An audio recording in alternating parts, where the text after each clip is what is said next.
Adajit, Jaya, and Subhadra were the sons of Bhadra, together with Vama, Ayur, and Satyaka. Diptiman, Tamratapta, and others were the sons of Lord Krishna and Rohini. Lord Krishna's son, Pradyumna, fathered the greatly powerful Aniruddha in the womb of Rukmavati, the daughter of Rukmi. O king, this took place while they were living in the city of Bojakata. My dear king, the sons and grandsons of Lord Krishna's children numbered in the tens of millions. 16,000 mothers gave rise to this dynasty. How could Rukmi give his daughter to his enemy's son? After all, Rukmi had been defeated by Lord Krishna in battle, and was waiting for an opportunity to kill him. Please explain this to me, O learned one, how these two inimical parties became united through marriage. Mystic yogis can perfectly see that which has not yet happened, as well as things in the past or present, beyond the senses, remote or blocked by physical obstacles. At her Svayamvara ceremony, Rukmavati herself chose Pradyumna, who was the re-embodiment of Cupid. Then, although he fought alone on a single chariot, Pradyumna defeated the assembled kings in battle and took her away.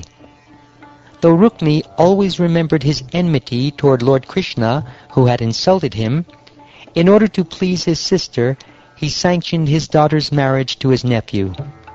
O king, Bali, the son of Kritavarma, married Rukmini's young daughter, large-eyed Charumati.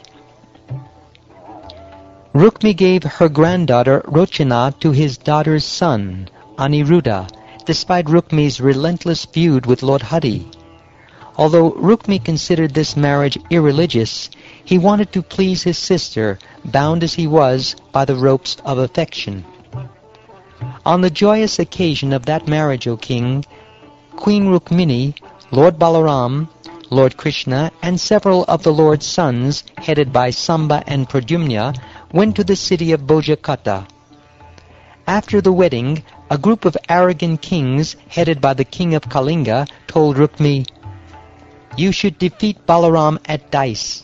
He's not expert at dice, O king, but still he's quite addicted to it." Thus advised, Rukmi challenged Balaram and began a gambling match with him. In that match, Lord Balaram first accepted a wager of 100 coins, then 1,000, then 10,000. Rukmi won this first round, and the king of Kalinga laughed loudly at Lord Balaram, showing all his teeth. Lord Balaram could not tolerate this. Next, Rukmi accepted a bet of 100,000 coins, which Lord Balaram won. But Rukmi tried to cheat, declaring, "I am the winner."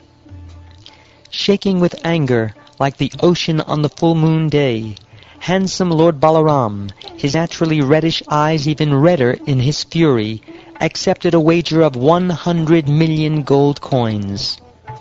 Lord Balaram fairly won this wager also, but Rukmi again resorted to cheating and declared, "I have won. Let these witnesses here say what they saw." Just then, a voice from the sky declared, "Balaram has fairly won this wager. Rukmi is surely lying." Urged on by the wicked kings, Rukmi ignored the divine voice. In fact, destiny itself was urging Rukmi on, and thus he ridiculed Lord Balaram as follows. He said, "You cowherds who wander about the forests know nothing about dice. Playing with dice and sporting with arrows are only for kings, not for the likes of you." Thus insulted by Rukmi and ridiculed by the kings, Lord Balaram was provoked to anger. In the midst of the auspicious wedding assembly, he raised his club and struck Rukmi dead. The king of Kalinga, who had laughed at Lord Balaram and shown his teeth, tried to run away, but the furious lord quickly seized him on his 10th step and knocked out all his teeth. Tormented by Lord Balaram's club, The other kings fled in fear, their arms, thighs, and heads broken, and their bodies drenched in blood. When his brother-in-law Rukmi was slain, Lord Krishna neither applauded nor protested, O king, for he feared jeopardizing his affectionate ties with either Rukmini or Balaram. Then the descendants of Dashara, headed by Lord Balaram, seated Aniruddha and his bride on a fine chariot, and set off from Bojakata for Dvarka. Having taken shelter of Lord Madhusudan, they had fulfilled all their purposes.